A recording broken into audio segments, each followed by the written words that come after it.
you're gonna have to get past step 1 to get to step 2 to get to step 3. And if you get confused along the way, raise your hand and we'll address it. But we're not gonna just give you the go heal first and then come back, or go. I can't represent my brand or advocate for you or try to help you and not give you the foundation first. Yeah, that's important. So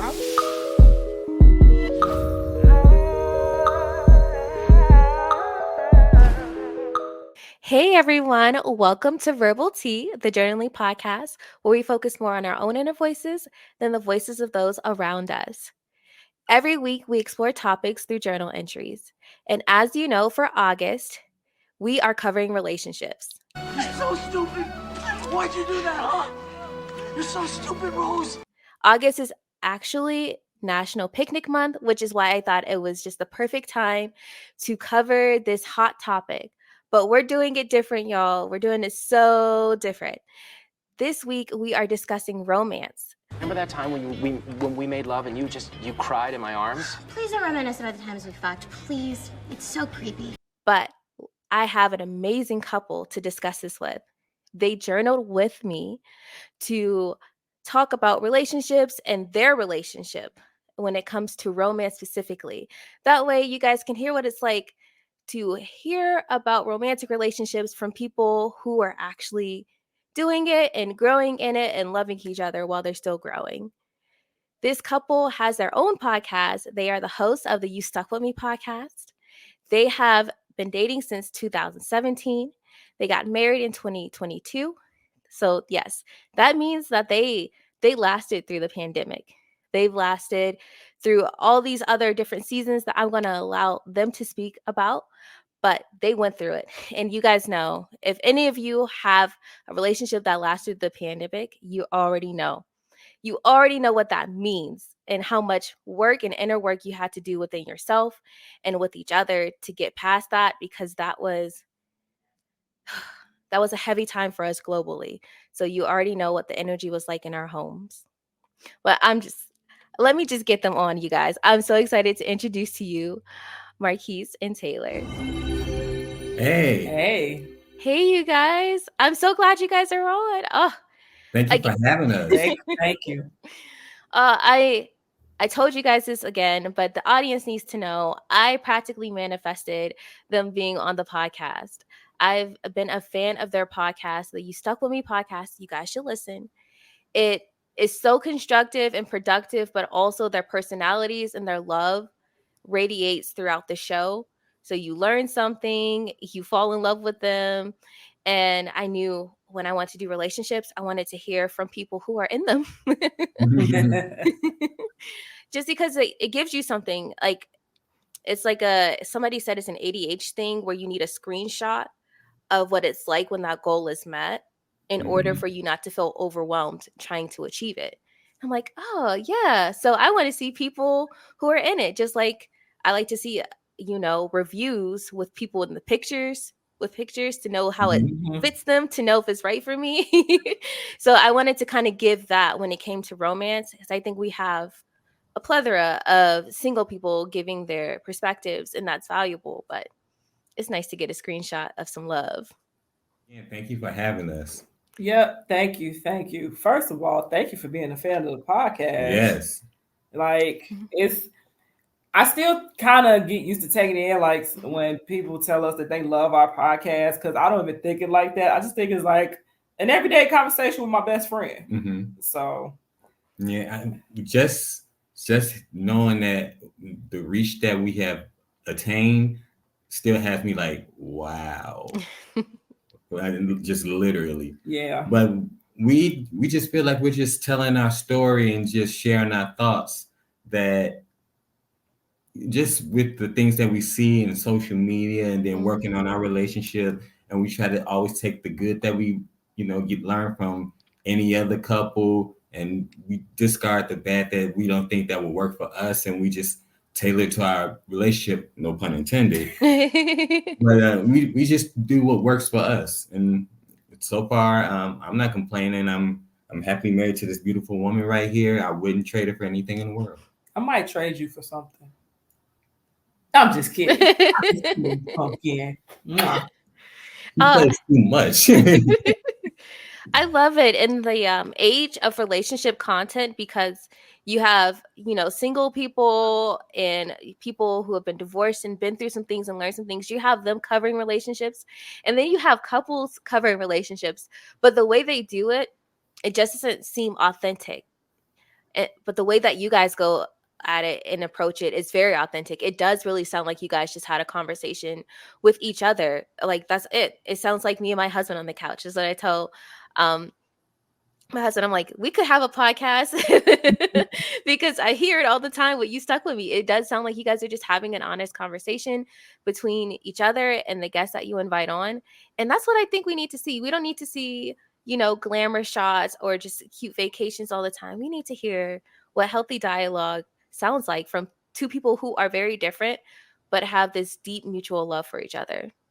Well, what we try to do with our podcast is we always try to be authentic, and we also want to be vulnerable at the same time. We want to be relatable as well. Mm-hmm. So when other couples or even singles listen or watch our podcast, they say, "I've been through that," or "Dang, y'all go through that too. I thought that we were alone." So we definitely try to make it relatable. People understand. We make it easy on the ears, and we don't want to drag it out, but we do want to make sure that we are making our podcast so people like it, they can relate to it, and they say, okay, so they dealt with this way. I've never thought about it like that before. So, and then also it's funny because at first we were always told that we should write a book, right? Mm-hmm. So the concept of the podcast actually came from like our friends and family telling us, hey, y'all should sit down and write a book about what y'all been through because it's pretty interesting. Mm-hmm. It was like, no, I don't think I told Marquis, I was like, I don't think we in that space in our lives just yet. That's not our calling to write a book yet.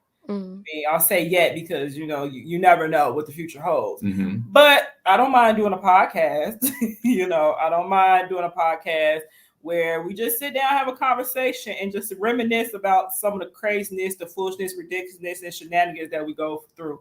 And the tomfoolery, because you can't forget the tomfoolery. Forget the malarkey. And the malarkey. Yes. You can't forget about the malarkey. So just like have moments like that. It's a perfect balance because you laugh and then you really think. Like, it makes you laugh. It makes you like, these people were cool. She's a trip. He's funny. And then you're like, oh, wow. Okay. That's a good perspective, or that's a good nugget. Now, and I journal. So I like podcasts that make me journal. I like easy listening podcasts, but I like to take something to write about and reflect and like talk to my husband about. And you guys provide all of that. So glad to have y'all on. Thank you. Thank you. We're excited to be on too. I'm like, oh snap. Verbal tea. First of all, I always say my favorite episodes when you had your father on. Yeah, we definitely enjoyed that one. Definitely enjoyed that one. And it's funny because ironically enough, before we listened to your episode, we had my father on. So that one was fun in itself. And that was the first time my dad did anything like that. So now he's podcast everything. Nice. Yeah, he was really good.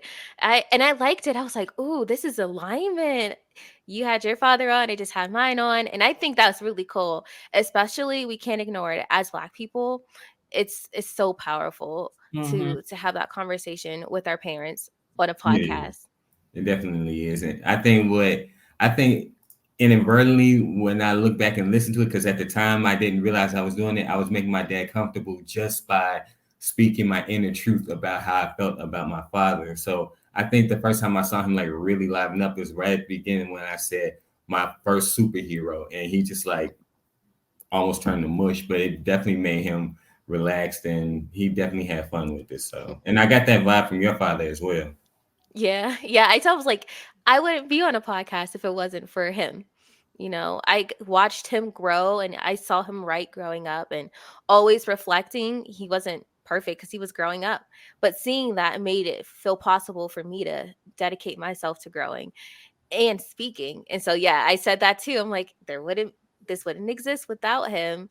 And yeah, I could see him just ease up. Even though he's a pastor, he definitely was nervous backstage before we were going on because he never did anything like that. But He's a smooth guy. And what we don't often remember is, even though as kids we were growing, our parents were growing too. Mm. So in aspects that we were like, okay, mom, dad, what you did, I didn't like. We gotta remember to give them grace because they gave us grace as kids. So we change in age, but the dynamics doesn't change. Mm-hmm. Agreed. That's so true. Once you realize, wow, my parents a person, not just a figure. They're a person. They went through things. They had parents too, and things they had to work through with theirs. It changes how you approach those conversations, especially now where we're speaking our truth. We don't have to deal with this. You know, we can have the family we choose, but also all of your family are people. So yeah. Have a conversation. I agree wholeheartedly. Yes. And so just a shameless plug, you guys, definitely check out the You Stuck With Me podcast and the episode with his father. And also check out the one with my father if you haven't, because your parents do impact how you navigate all relationships, all of them, which is why I wanted to cover the parenting thing first before we got to this. And so I guess that's a good segue before we get into what you guys wrote about, because I'm so thrilled that you guys picked not just one, but 2 questions to write together on. Before this podcast, what was your relationship with journaling? You want to go first, babe?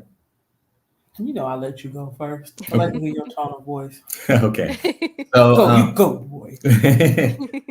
So years back, this is what makes our relationship part, like the foundation. So years back in 2017, I was diagnosed with cancer. I got the diagnosis literally about a month after we started dating. So once I was able to, I did my recovery 3 weeks in the hospital. And then after that, both my wife and my mom said that, or suggested that I started journaling, talking about my day-to-day life, how I was feeling, just different ways to clear my head because I had a immune system that was very weak, so I can go out in public. Now, granted, this is before the pandemic. So even still, I was writing and I was saying how I felt, what I was thinking, what I wanted to do, future plans. So that went on for a good while. I think I stopped journaling because I was able to go back out in public after a while. So I actually do want to get back to it because it's just something that I definitely enjoy, but because life became a lot more fast paced, the better my health became, I put it to the side. So I would say I have an on again, off again relationship with journaling. The first time I started journaling, I want to say it was in 2007. Yeah, 2007, around the time that my father had passed. I just needed an outlet to process my feelings. And I never forget, I had this assignment in literature class where we had to write 2 poems. And you know, you just lost somebody that was really close to you. So, you know, you're not really thinking anything like that. You just you process grief differently. Right. But for me, it was a little different. So instead of going to the poem, I wrote out a journal entry. I was just writing out my feelings, like I'm just upset, like I can't believe this is going on. And I'm like, wait a minute, here's the subject of one of my poems here. So I actually took my journal entry and made it to a poem. Of course I passed, but you know, just seeing like whatever thoughts and stuff I have, I could just write it down on paper. After a while, I had stopped. That's 2007. Then I started again, and let's say like about 2010, 2011. You know, just being a teenager, going through growing pains, as we call it. Just still, you know, writing out those thoughts and feelings. Stopped again because it was like, okay, I'm good. I'm all right. You know, I'm more learning how to vocalize my feelings and talk to those close around me. Then I started back in 2017. That was around the time my mother had passed, and then that was around the time when Marquis first got diagnosed with cancer. Now that was like one of the times I say that's one of the hardest times for me, because usually I'm vocal and usually I find an outlet to process my grief. But at that time, I felt depleted. Like it was like a lot of things going back to back. Like first my grandmother passed, then my mother passed, and then now my boyfriend, the love of my life, he's sick, and I'm just like, I feel helpless. Like I just don't know what to do. So I just put a pen to notepad and start writing out my feelings and everything. And then me and him actually started talking as he mentioned that he should write out his day-to-day, what's the word I'm looking for? Thoughts. His day-to-day thoughts. Thank you. His day-to-day thoughts and his everyday emotions and stuff, because my mindset was, you could help somebody with this. You know, when we hear the word cancer, we already think it's terminal, like this is the final all end all be all. But it's like it won't be for you. So for me with journaling, I was writing down my manifestations, saying, okay, we're gonna be married. He's gonna be the father of my children. We're gonna live this life beyond our dreams. He's gonna get better. So far 2 for 3. Yeah, so far 2 for 3. So I still journal from time to time. I'm not as heavy now with it, but I start out my day writing out thoughts, one of my prayers, my daily devotionals. So that's why I would say, that's how I would describe my relationship with journaling: an on again, off again relationship, but we never ended on bad terms. I agree with that. I like that. I like how you said that. Yeah, I like that. Therapy. I'm sorry. Journaling has always been a therapy in one part of our lives or another. So yeah. Absolutely. Same here. I mean, I probably am more diligent with it than the average adult, but I have put myself through a lot. Like I moved cross country with no family. So I reinvented myself almost, I feel like, and just had to work on who I am, how I'm going to show up in this new space because I don't have anything attached to me. So that kind of forced me to stay a little more consistent with journaling. And then as soon as I got established, I got pregnant. And so like I just was like, boom, boom, boom, like kept rolling with the punches. And so my journal's been like, that's been my only thing to keep with me, my only home really, because I've just been moving to and fro. Now that I'm stable, I am more like you, Taylor, where I'm starting to script, like manifest by scripting, like this is what's going to happen in my life. And these are the actions I'm going to do. I know that you guys both said that you went to church earlier. So I'm sure that you guys like meditate on scriptures. And that helps me a lot. I used to do what is called SOAP. I don't know if you guys have heard of that. Where you read a scripture, and then so you write the scripture down or just whatever. Yeah, you don't have to write the whole scripture, just like James 4:2 or whatever. And then the observation, what you learn from it, an action, what you can do today to put that text to work, and then a prayer, like so SOAP.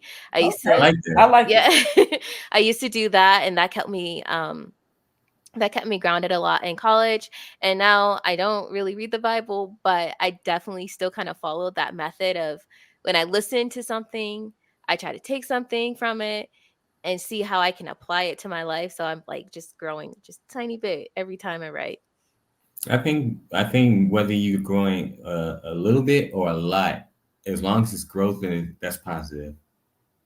Yeah, exactly. It's always going to be a marathon. Like people think that everything just happens big. We always just see these big milestones, but it's like there's all these tiny things that happen. And thank you guys so much for being so vulnerable with everything that you guys have been through. Oh my gosh, since it was 2017, you guys have really been through, I want to say, every season with each other. Yes. Oh, that's only part of it. When we speak on the things that we've been through on our podcast, the pandemic, the cancer diagnosis, the mass shooting, that those things are the negative things, but we also try to highlight the good things in our podcast. Like a lot of people, I just put this out there probably like season 1 of our podcast, I was a contestant on Wheel of Fortune. So that was one of the highlights. She was there for that one. Just me being able to walk again and all the things that I regained during my recovery and seeing her with me every step of the way, just celebrating the little victories and celebrating the big victories. And me mean some of my heroes. And her mean some of her heroes.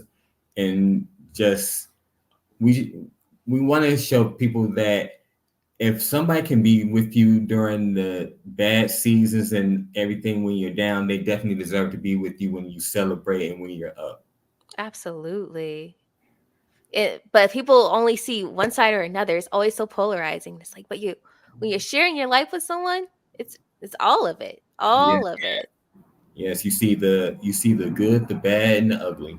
Like we said, the best way I describe it is, and I say this all the time, me and Marquis went through the sickness and the health before we said I do. Now we're in the space. Now we're in the happiness phase. We're in the, okay, we're both better. We're both in our healing season. Let's go ahead and tackle that. I don't say bucket list. I say life to-do list. Let's go ahead and tackle our life to-do list. Let's go ahead and travel. Let's meet new people. Let's start a podcast, so it's great. So since we've been married, our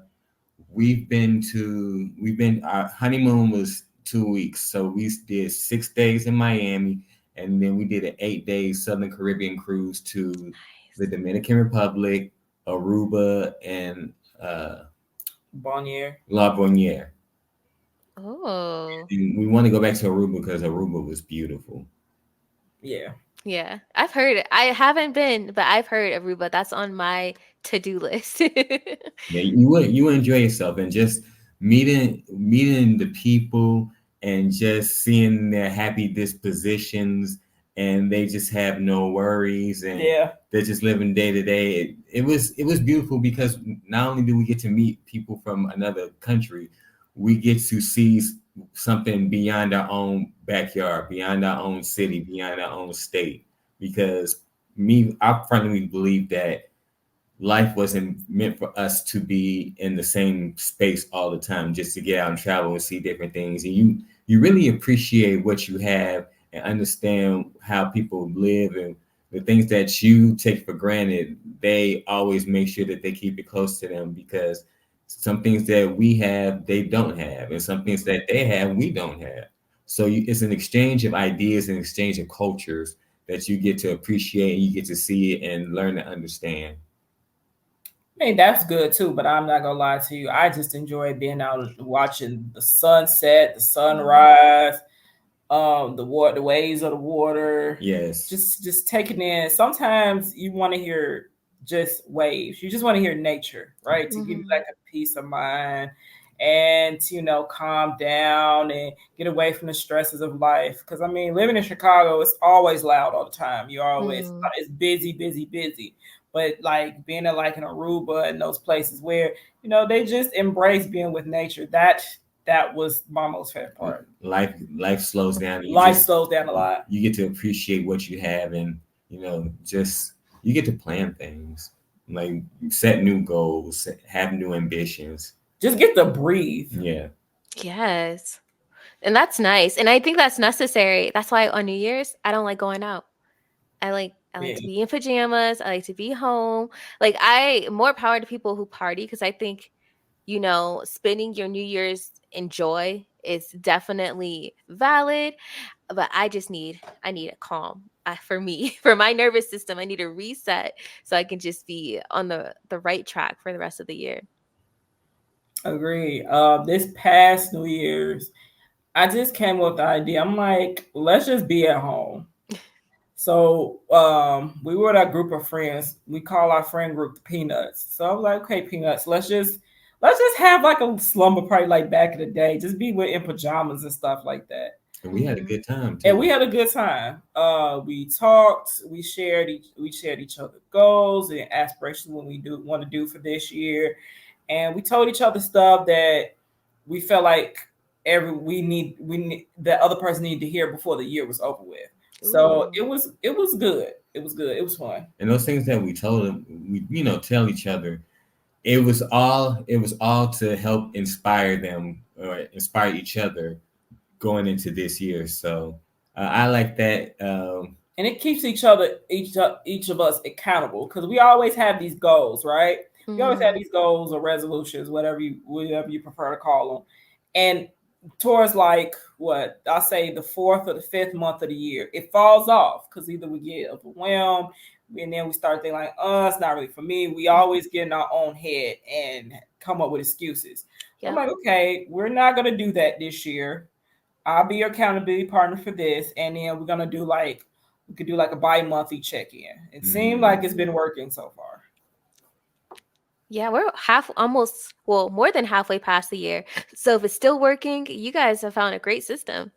Yeah. It's working, because any other time previously, like she said, we would have fallen off or we would just put it to the back burner. Mm-hmm. But for all of us to continuously keep reaching toward our goals and making all the achievements that we have along the way, it's a good sight to see. It's very refreshing. That's the beauty of friendship, really. It's not just someone to hang out with. That's someone that you're also sharing your life with, and that you guys can all link up together and lift each other up. So that's beautiful. I like that. I might have to steal that idea, Taylor. No, go ahead. By all means. I say try it out. Let me know how it works out. Yeah, because I'm home. We got the matching PJs. We've got the sparkling cider so my kids can drink with us.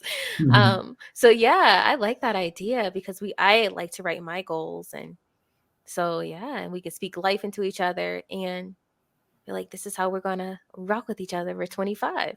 Yep. Now, last year, what we did, we actually went on vacation last year, and we wrote down we made vision boards. So we look back at our vision boards, see what we've crossed off and done, and still things that we want to achieve. And it's been really helpful for us, because when we get overwhelmed with some things, we'll turn and look at that vision board like, that's the reason why I'm doing this. Nice. And to look and see like, dang, I just wrote this last year and we already at this part of the vision board now. Yeah. So it's like, wow. We're really that powerful. If we set the intention and we stick to it, we do things. Like all it is, I mean, of course it takes a community and so many other things, but once you put it out there and you're like, this is what I'm going to do, you start making those choices to get whatever other resources you need to make it come to fruition. Most definitely. Yeah, just like how I told Marquis to his face before we started dating, I said, you need to stop play pimping, okay? You need to go ahead and get the program. Just go ahead and get the program. You're going to be my boyfriend. You're going to be the father of my children. And you're going to be my husband. Well, no, I messed up the order. First, you're going to be my boyfriend. You're going to be my husband. And you're going to be the father of my children. So I'm just waiting for you to get in line, sir. So far, she's right. 2 for 3. I just need you to understand the assignment. And look where we are now. But in fairness, you did ask me, where do I see us in 5 years? At that time, I didn't realize I was manifesting it. But I said, hopefully married with kids and starting our career. So we're 2 for 3. 2 for 3. Okay, so it's the children, right? The children. The children. Okay. Well, I like this order of operations. Okay, this is a good pace, you guys. Trust me, as unorthodox as I am, yeah, you guys are doing it. This is nice, smooth. So when the children come, you're like, yeah. I mean, when children come anyway, you're like, yes, if you're having them because you want them. Mm-hmm. And for me, I wanted children. But when you've got all that other stuff in the row, like you guys got your podcast, you've been on vacation. So I'm excited. I'm excited for the You Stuck With Me babies. Everybody's asking us. Everybody's waiting. Everybody's been plotting, as I would say. It's going to be a big deal. I'm excited for you guys. And I know it's going to come to pass because you guys are that powerful, that intentional. And yeah, you guys were meant to just spread your love throughout the world in every capacity that you can. And that's the reason we created the podcast. Well, one of the reasons we created the podcast. So not only just to tell our unorthodox love story, but to change the narrative about millennials not wanting to be married and not raising kids, not having families. And we just said, no, we're one of those millennial couples. We marry, we go to work, we have our issues, we and want millennial kids. marriages are millennial love in general exists. It's just painted as this mythical creature that's just hard to attain. No, it exists, and it's not hard to obtain if you're intentional about it. And you and your partner really work at it, because it's not easy. And we often say this: the Marquis and Taylor that you see now were not Marquis and Taylor 7 years ago. That part, same here with my husband and I. I'm like, if you knew me before like 217, you don't know me today at all. Exactly. So when people say, we've actually had this happen a few times, people will call us couples goals, where we're like, we'll be like, well, thank you for the compliment, but we don't consider ourselves couple goals, because we're still trying to figure everything out. We're still trying to figure everything out, but also it sets up a pedestal, right?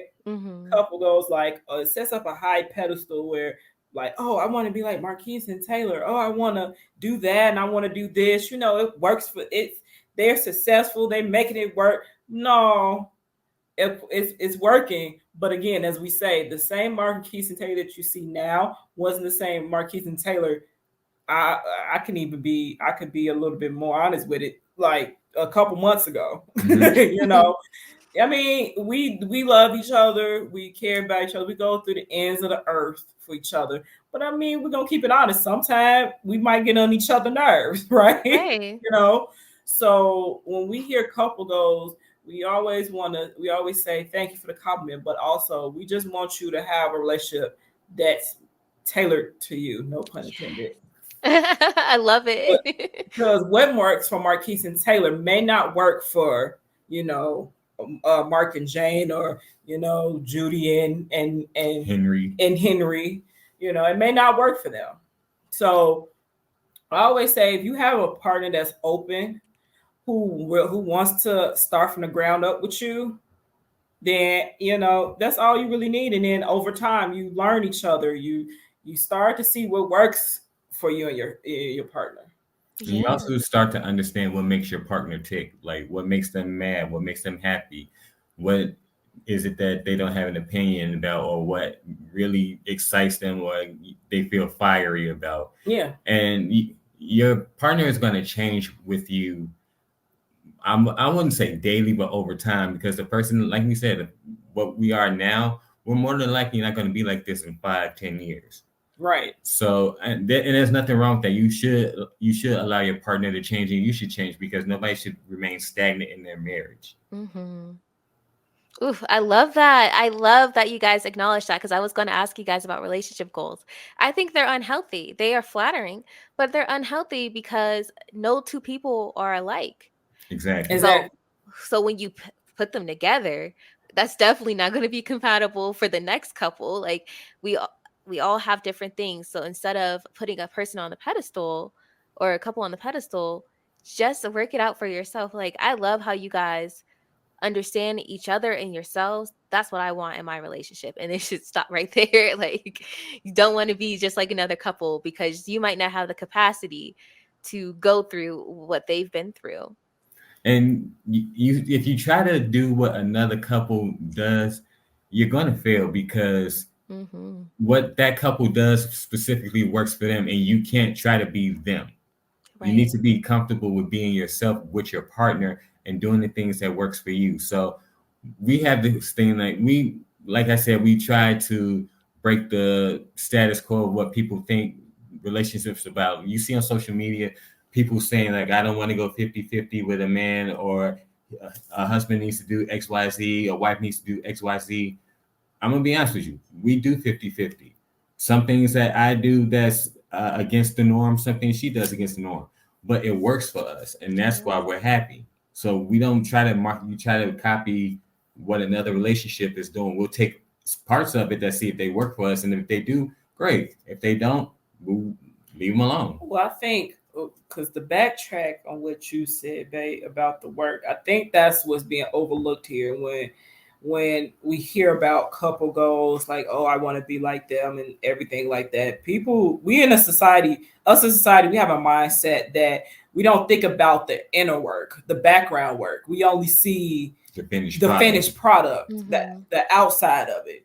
We don't consider like, oh, we have to put, brick to the ground, start this foundation. We got to build from the ground up. And that's another reason why I say, me personally, and babe, you may agree with me too, why we don't consider ourselves couple goals, because they see the Marquis and Taylor, like the travel, the lovey-dovey, the oh, I love you, you complete me and all that stuff, but never really consider like, hey, like, what did they do to get to that point? Like, there was a lot of therapy, there was therapy involved. Like, before I even said, I walked down the aisle and said I do to this man right here, I told him, I was like, I need to go to therapy before we embark on this. It's nothing to do with you.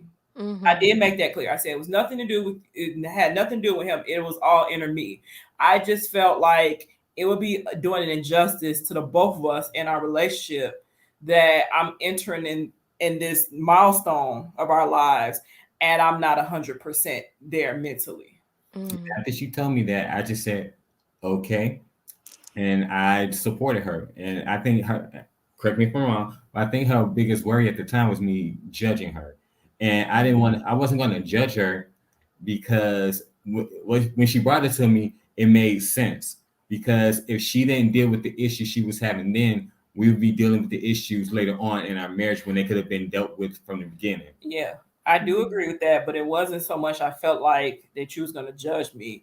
I just felt like I just didn't want you to feel like it was your fault. Because when we have built up anger or whatever feelings that we have, we project it on a person that's closest to us because we feel like we need to get it out. So I just took a different approach instead of projecting that on him, because he's created a safe space for me to be open and vulnerable and everything like that. And I just didn't want to tear down that space that he's created and have him resent me or feel like, well, dang, I just tried to be a good man and she's just acting all whatever, Mm-hmm. So I just took the initiative and just was straight up with him. And that took a lot for me. Yeah. Because in previous relationships, I'm not going to say that they were like terrible, but it just didn't create a space for me where I could be that open, like, hey, I need to go to therapy. Or they'll tell me like, what you need to go to therapy for? Is it something that I did automatically assume it was them, but when really it was me internally. Wow. That's admirable. And I wish more people talked about that. Like, sometimes the reason it's not working out has nothing to do with the suitor or the partner. It's really a personal work that we have to do. And it is hard for us to even acknowledge that or say it outright, because there's so much shame associated with still having to work things out or not being at this perfect space for the next part, especially as a woman. Like, we've been groomed our whole lives to be ready to be married. What do you mean you need to take a detour and just, right. like, you failed your whole life at this point. That's how they make it seem. So I'm so glad. I didn't even know that was part of the journey. So I'm so glad that you shared that, because I think men and women need to hear that. Sometimes it's you, and there's a way to express that to your partner, and your partner's going to be understanding. And partners, if you hear it, don't take it personal. Yeah, don't take it personal. It's not you. You can be doing all the things that we need, but in my case with Marquise, it's not that I did not accept of it. I wasn't accepting of it. It was just more of, I'm not used to this. This is foreign territory, and I wanted to get out my own head of, okay, he's being nice to me, so that means he probably gonna leave me like in a few months, or what is the angle here? Like, why is he being so nice to me, right? And then also at the same time too, I had to rediscover me. Like, what did I love about myself? What made me worthy of this? Because I feel like a lot of people don't feel comfortable saying that. And for me, that's where the grace comes in. Yeah, so that's one thing I do love about my husband. He, in the beginning stages, he grant me a lot of grace when I didn't give enough grace to myself. Or no, when I would say this, when I was relearning how to give grace to myself. And there was no judgment. And when I told him like, hey, I need to go to therapy, he didn't judge. He was like, okay. And what do you need from him? what do I need from him? So, because honestly, I feel like it's a stepping stone. If in a relationship, if you can give your partner grace from the beginning, that will introduce the concept of vulnerability. So because you gave them grace, they know that they can be vulnerable with you. You already have that element of trust. Just the trust starts, then the grace, and then there's vulnerability. And as long as you keep a open line of effective communication and you're understanding, and like she said, I didn't judge her. I was just like, okay, how can I be a service to you? I'm going to get to that soon. It makes it easier for her to be accepting of what I was giving her because she never, like she said, she never had it before. And she was able to let her guards down and let the walls down. So that makes our relationship, as far as communication, trust, vulnerability, grace, makes it easier. Yeah. Yeah. And going back to what I just said about being of service to someone, we wake up every morning and ask each other, how can I be of service to you? What can I do to make your day easier? What can I do to make when you get home, you don't have to stress about it because I already took care of it, and vice versa. And we don't always have something for the other that day. And some days it's just as simple as make sure you take the trash out, make sure you take something out for dinner, make sure you call such and such, make sure that this is taken care of. It's simple stuff that people overlook in their relationship that actually make a big difference. She always told me, it's the little things. So if I always take care of the little things and vice versa, we don't have to deal with any kind of issues, or we avoid most issues. And we can it just makes our marriage much more manageable, much more smooth, much more easier, everything that we want to make it. And then also, we still ask each other that even if the night before or the day before we just would have had a disagreement, right? Mm-hmm. So I think that's what makes it more authentic, makes it more relatable. There we go. Thank you. You coming up with the words for me. Thank you. I love this, y'all finishing each other's sentences. Right. Makes it more relatable because, again, sometimes it's not always like this. Sometimes we would have got each other nerves. He probably would have did something to irritate me, vice versa. But we always have that thing like we still gonna ask each other, how can we be of service to each other? Because at the end of the day, that's part of our foundation for this relationship.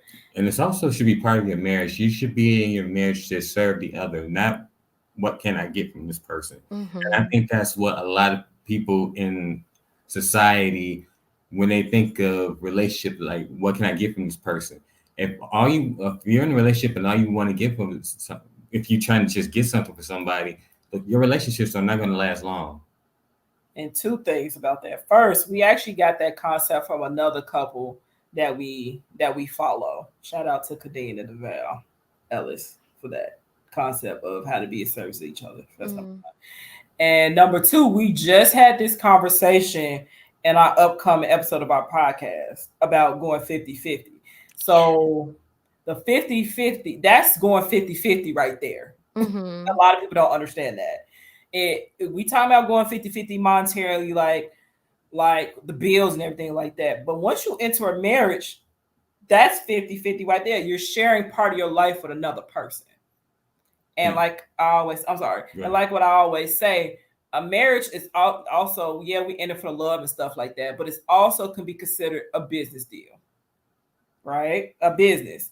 So you're taking a chance on a person that you believe is will probably start off as a liability because we all start off a little bit rough, whatever like that. But you're taking that risk because you see them as an asset to your company. And when you bring in two lifestyles, you bring in two incomes, that's a joint partnership. Mm-hmm. Yeah.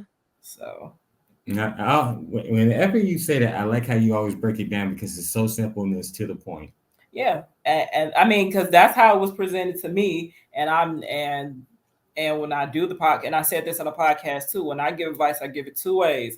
I give it in a way that I wish somebody would have told me, or I give it away through experience. So. Okay, I'm excited about the 50-50 thing because that debate, that grinds my gears. I honestly put it out, like filtered it out. I can't see it anymore because a healthy relationship is all about reciprocity. Everybody is giving as much as they can. Like that's what you want. And in order for you to make someone feel safe to give as much as they can, you have to give as much as you can. Like it's just, that's how it goes. Okay. I think I don't mean to cut you off, but I think when people think about 50-50, they think more in terms of finances. But when you're in a relationship and you're married, it's more than finances. You're thinking about how can you be for them emotionally, how can you be there for them physically, mentally. It's more to that. It's more to a marriage than just finances. And I think that just because of the place that we're in with society, everybody's thinking about the next dollar. And yes, everybody's always thinking about the next dollar. Everybody think about the next dollar, and just trying to finesse and get over. And a relationship should not be like that. You're gonna have your ups, you're gonna have your downs, but it's when it comes to 50-50, it's gonna be some days when you're giving more and they're giving less. It's actually a funny a song that I know is Teddy Pendergrass when he says there are days when he was giving 60 and she was giving 40. And then there was days when she was giving 70 and he was giving 30. That's always stuck with me, but that's it's gonna be like that. You saw what I did there. Stuck with me. So you're gonna have your days like that. But as long as that you remember that you want to be with this person and why you married this person, everything should be easy. That should be your motivation right then and there. Yeah, I love that. I feel people hear those conversations, like you said, they think about money or they think about labor, but honestly, every day, can you give 100% realistically? You as a person, can you even give yourself 100% every day? No, you can't. So just like it ebb and flows with you, it's going to ebb and flow with a relationship. What's important is that we're giving the best that we can and that we have that grace for each other because we know that we're giving our absolute best. And it's going to look a little bit lower today, but tomorrow it might be higher. I know for me, my husband, he sings in a band. So I wake up early every day, but that's because I have that skill set. I have that like go-to attitude. And I know no matter what happens, I'm going to let him sleep in. I'm going to handle the kids on the weekend because that's his work week, But simple and that's things. your way of being service to him. Exactly. But guess what? On the weekdays, who gets coffee every morning? Me. Like I don't have to make my coffee. And it's just like little things like that where you have this harmony. It's harmony is sometimes the altos are going to sound higher than the sopranos, but it's going to make a beautiful song. I like that. I like that. I like how you said that. But it's true. Like gonna need the higher people higher sometimes and lower people to be stronger. Like it's just, it all works. It's about harmony. Like what's that song? All right. So I love how this conversation is just flowing. It's proof that you guys work through your relationship. And I feel like you guys have probably alluded to a lot of what you've journaled together. We definitely try to journal not only as much as we can remember, but what makes it, it's a reminder of what makes our relationship. And every time we like, you remember that time oh yeah. So yeah, it's like a reflection of what we been through. Yeah. Yeah, I like it. I journal about my relationships, but I've never journaled with my partner before. But when we wrote our vows, they kind of were like a journal entry. And I'm like, this should be something we do more often because it makes you really look back like, wow, we really did this. We really went through this. And this is how we grew. Yeah. And when you look back at stuff in your relationship, you learn to develop more of an appreciation for not just you and your partner, but like you said, all the things that you've gone through and the ways you've overcome issues. and just living day to day, because like she said, I may get on her nerves, she may get on my nerves, but at the end of the day, we always say that you stuck with me. Pun intended. You stuck with me. And that's also what makes our podcast, because the way we came up with the name You Stuck With Me is it's a double entendre. So on one hand, it's like, we're married. I'm not gonna go out there and try to find nobody else because I don't want to deal with nobody else. You stuck with me. But on the other hand, it's like, okay, so through the pandemic, through the cancer diagnosis, through the mass shooting, and all the other disagreements we had, you stuck with me in every step of the way. So, I mean, I always say, my side of it is how we came up with the whole concept of You Stuck With Me is when Marquis would stay in the hospital, he would be uncomfortable. Sometimes he have back pains, or, he just needs somebody to talk to. At the time, I was working in the hospital, so I was working 12-hour shifts. So sometime I'd be at home, I'll wake up, people like, whatever he was going through, I'm like, okay, I'm on the way, and I'll just stay the night. And then if I had to go to work, I'll go to work from there. And I had to tell him, like, what we doing, sir? Because I just don't wake up 4 a.m. for anybody. I don't get up and cook or whatever you need, whatever I would do at the time to impress him, to have him become my man. I just don't do this for everybody. So what we doing here? You think you gonna leave me? Yeah, you stuck with me. Just like the show, I say I wouldn't have it any other way. And I tell him I don't know why he think like that, because he don't have any other choice. Last time I checked, I wasn't going anywhere. You better not. I like it. It's a promise, but it's also a reflection of everything that you guys have built. No matter what, you guys have stuck together. I love that. So it's like a double meaning. I love it. I never even thought about it that way. I just thought it was cute. And I like that the words don't have any spaces. It's a symbolism. That's just how we say it. Yeah. Like, you stuck with me. You stuck with me. I love it. You guys, this has been amazing. I know I didn't ask them on the show what they journaled on, but I'll allow you guys to say the questions that you answered. Okay. You want me to read them? Go ahead. All right. So the first one we journaled on was, what has your relationship made you learn about yourself?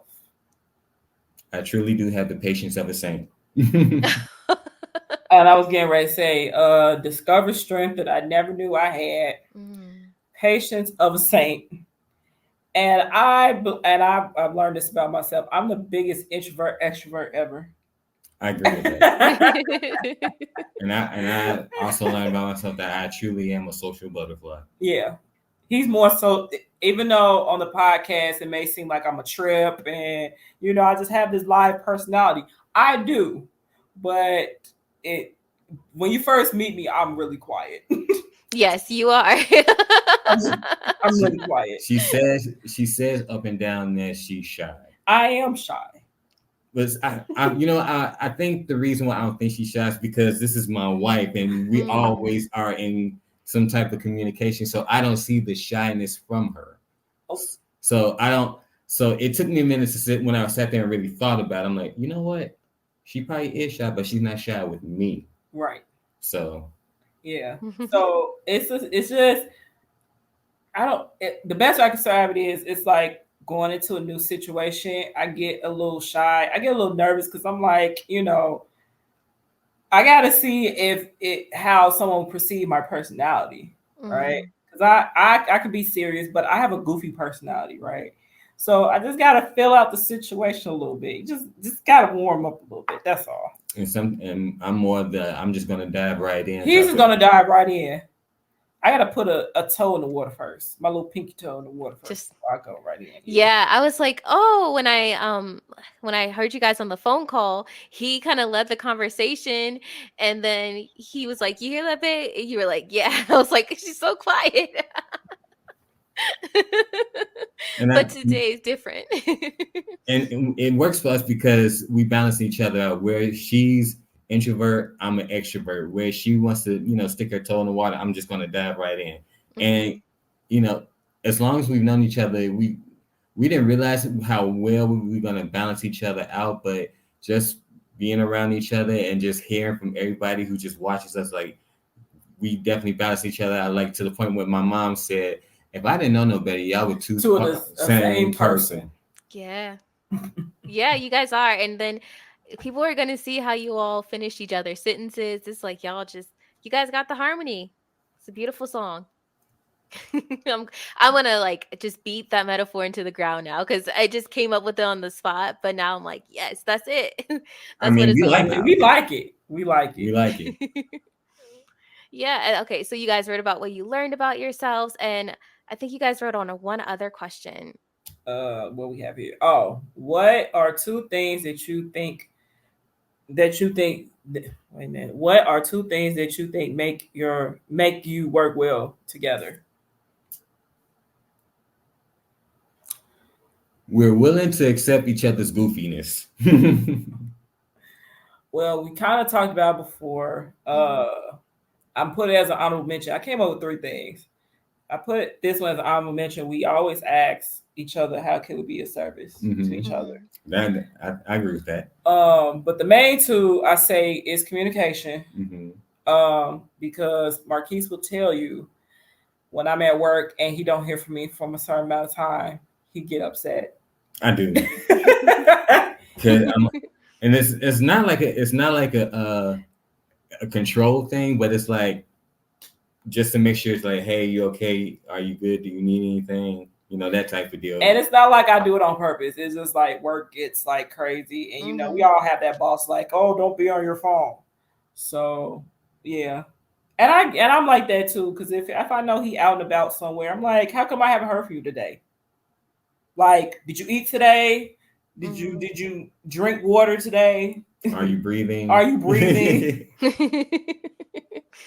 And I say the other thing is compromise. I'm glad you brought that up because so when we have disagreements, we've learned this too. We had to learn each other's disagreement styles. Whereas I want to talk about it right then and there, she wants to like wait and so she's calm. Which it took me a while to understand that. I'm like, okay, you know what? After a while, I was like, okay, you know what? Let her go calm down. I'll go do something and we'll just come back to it. And we find that when we do that, I come back. You do. I'm not saying you don't. That's what I'm saying. Oh. I come back. So when we come back and we talk about it, cooler heads, we're not thinking so much with our emotions, but we're just trying to understand each other's point of view more, and we come to a consensus. And if we can't agree, we just agree to disagree. But that was something that we had to learn along the way. So, and also what we also learned is when we have disagreements, all heck breaks loose. Nothing goes, the day goes wrong, nothing goes right. Every little thing irritates me more. Whatever you think craziness could happen does happen. Like, but as soon as we apologize, it's like sunshine, rainbow. The world is back to its rightful self again. Right. That's so funny. We don't know how it does that, but it just does. I'm not gonna question it because it's like, I guess that's God saying, okay, y'all need to cut this foolishness out and get back in sync. So no pun intended. Oh, yeah. I have a question. I have to know because I know what my reality is. Do you all make up like right away, or has there been times where there was kind of a long period where there was just a lingering disagreement that you guys had to work through for maybe, I would say maybe a day? I don't know. I don't think we've ever had one. Man, maybe one. It happens rarely. Yeah. And it's usually because I'm stubborn. Okay. I'll take accountability on that. Because I'm a Leo. So once you piss me off or really irritate me, it depending on the severity of it, I might wake up the next day and it still be like, get on my nerves. Well, not to cut you off, but first I gotta give her flowers because she's big on accountability. Like, oh yeah, real big. Yeah, I don't mind. I don't mind. Yeah, she is. I hear it on the podcast all the time. She's like, this is me. This is my limitation is this. Right. She's big on it, and I love it. I love it. Yeah, so I think the longest has lasted about 2 days, 3 days. And that's just because I was stubborn. And then after a while, I feel so bad because he'll look so sad and be like, dang, I want to talk to her and stuff like that. But you know, that awkward period when you mad at somebody, you still want to talk to them, be like, oh, wait, I'm mad. But I'll say no longer. Oh, wait, I'm mad. Oh, wait, I'm mad. But I say no longer than a day because it's like, again, things don't go right when we out of sync. And then half of the time, no, I'm not going to say half the time. 85% of the time, I would have forgot what it's always like when it would have started this like, whole thing. Why were we mad at each other in the first place? Yeah. Oh, okay. That's fair. I'm a newlywed, but we went through some things. I think the longest has been maybe overnight, but then I'm married to a Scorpio. Ooh, So if we don't have a long shelf life on issues, they are going to get resolved. So it doesn't last long. But I always wonder how long it lasts for couples because I'm like, man, our turnaround time is quick. Like it just has to be. And I think accountability does help with that. When you are honest with yourself and you understand what your triggers are and your limitations are, it helps you to get to a resolution quicker, for sure. Wholeheartedly agree. Yeah. Yes. But learning how to be accountable, it was hard. That was one of the things I worked on before I said I do, is learning how to be accountable. And it's okay to be accountable. Mm-hmm. Because when you accept the accountability, it just makes for a smooth transition into realizing everything and thinking about things, discussing it, and just coming to a consensus where like, hey, I understand your point. You understand my point. We're going to move like this and then just keep it pushing. Yeah, I think some people think accountability means you have to suffer. But really, it's liberating because now you know. Now you know what's in the way. So you can work around it and it can be an easier process and environment for everyone. It's not about suffering. And I think people, attach suffering to it. It's like that's the literal opposite of what it's going to do for you. Exactly. Yeah. Agreed. Well, you guys, this has been amazing. I knew it would be free flowing because you guys are pros and like the love is real. And so you guys are really comfortable talking about this topic. We have one more segment. This is where you guys get to stand on your podium and probably finish each other's sentences again. So I'm going to introduce our last segment, Something to Sip On.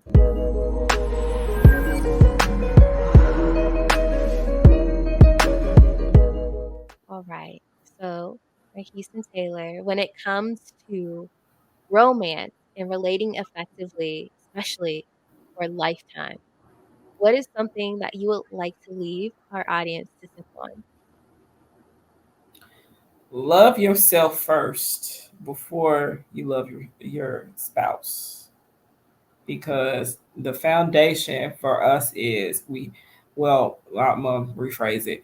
The foundation for me was, as I said throughout the whole thing, I went to therapy so I can relearn how to love myself and learn what tools that I have to bring into my marriage. Because I knew that if I'm my best self, we both could be our best selves. That's good. I love that. I'm all the way with that one. Did you have anything to say, Marquis? Or do you agree? I mean, I know you agree. But... I agree, but I have a different take. Listen to understand and not speak. Ooh. Because if two people are speaking, that means nobody's listening. And if you're not listening, how can you understand the situation? And you also got to remember, it's not you versus each other. It's you two versus the problem. Oh, that's a word. That's a whole word right there. Oh my gosh. I'm going to share that clip 1,000,000 times because that's it right there. And that goes for every relationship, familial, friendships, everything. It is you two against whatever issue it is. Mhm. Oof, that is, y'all are amazing. I'm just so grateful. This conversation has been so enriching, and I know that everybody, all the members of the Tea Party, are going to grab so many great nuggets from this. I want them to still keep in touch with you guys, because you guys, this is what they do. They talk about relationships and growing and just everything about relationships, not just the good stuff, but the challenging things as well on their podcast. So you guys do definitely need to stay tuned with them. Let them know where they can find you and keep up with you guys. You want to do it like the podcast? Of course. All right. Let them know our handles, babe. You can send us an email at ustuckwitme@gmail.com. That is ustuckwitme@gmail.com. You can find us on Facebook, You Stuck With Me page. You can find us on Instagram at ustuckwitme_podcast. That is ustuckwitme_podcast. You can also send us Are You Stuck messages to our email. We definitely like to read them. Maybe we'll read them on the episode. Also, you can find me at my_1 on Instagram and the app formerly known as Twitter. That is M1NE_1. And you can find me on Instagram and the app formerly known as Twitter under Queen Points. That is PO1NTZ. Again, that is Queen Points, PO1NTZ. And if you want some behind the scenes footage about how our karaoke rehearsals before episodes and all the foolishness and ridiculousness that I do to get on Marquis' nerves before recording, you can follow us on TikTok. Well, you can follow us on TikTok under my page, Queen Points 22. Again, that is Queen Points 22. And if you want to catch our podcast episodes, make sure you go to Spotify, YouTube, and Apple. And if you're on Apple, make sure you subscribe, rate, review, share with your friends. And like. Please make sure you guys are rating them, okay? Rate them and tell your friends about them. People listen, but they don't really do any of the other clicking things. They'll email you faster than they hit the 5 stars. So make sure you rate their podcast as well. It is gold. And as always, you guys, you can keep in touch with Verbal Tea at Verbal Tea Time on Instagram and TikTok.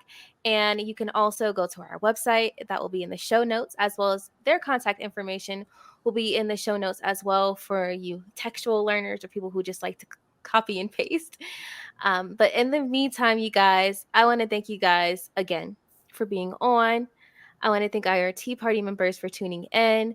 And as always, focus on thriving instead of surviving.